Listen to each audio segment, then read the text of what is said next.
we are hearing, loud and clear from shareholders that whilst they like the project, there is a certain amount of nervousness over its scale, and therefore a phased approach may well be attractive to them.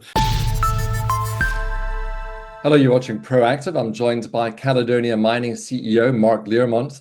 Mark, very good to speak with you this morning. What drove the record profits and revenue in the second quarter? Yeah, it's two things really. It was production, and we had previously advised that production for the second quarter was a record for any second quarter, just over 21,000 ounces. And then clearly the other big driver was the high gold price. We realized a gold price of over $3,000 an ounce, which is excellent. So those are the two big factors. And we gave a little bit away in terms of cost, which maybe we can talk about later, but those are the main reasons.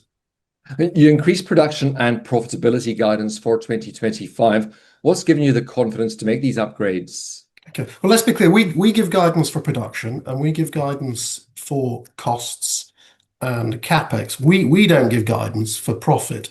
But one of the arcane rules that comes out of AIM, and let's face it, most of our shareholders aren't in the UK, and so they might wonder what on earth was going on.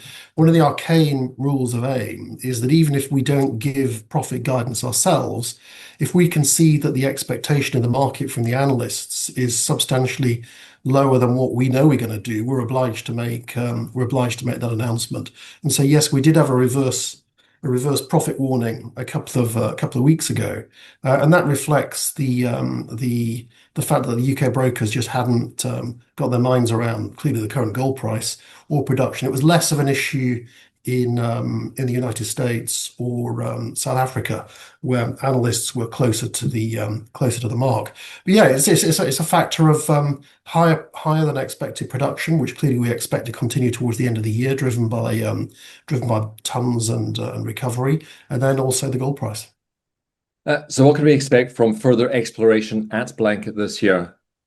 Well, there's two focuses to our exploration at Blanket. The first is just simply replacing depletion, because obviously we've got a mining operation, and so we're using ore every day. And so, whilst we've got a 10-year life of mine based on reserves, there's no real merit in sort of pushing that out to 11. So or 11 or 12. So the real focus on the deep level exploration is just simply replacing our depletion. And we're actually doing a little bit better than that. What's probably more interesting, more exciting, is the exploration we're doing off the immediate mine footprint, just a few hundred yards to the east, in areas which we believe could have the potential for near-term shallow oxide mining. And hopefully by the end of the year, we'll have come out with something that is we can actually talk to concretely. And can you provide an update on your development projects, Bilboes and Motapa? Yeah, well, Motapa is an exploration project, and the work that we're doing at Motapa is designed to give us, in our minds, we're targeting maybe 500,000 ounces of inferred resource of sulfides before the end of the year. Also looking for oxides as well. Bilboes is a development project. It's big, it's very attractive.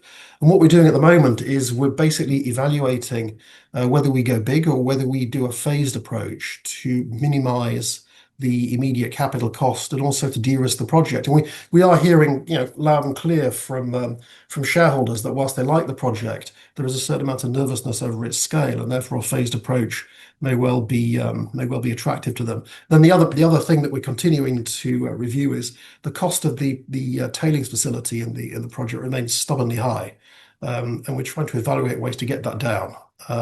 So a lot of work happening, all good. So yes. Well, Mark, I hope you'll continue to keep us updated on your progress. Thank you very much for taking the time today. Good, thank you. Thanks. Caledonia Mining CEO Mark Learmonth.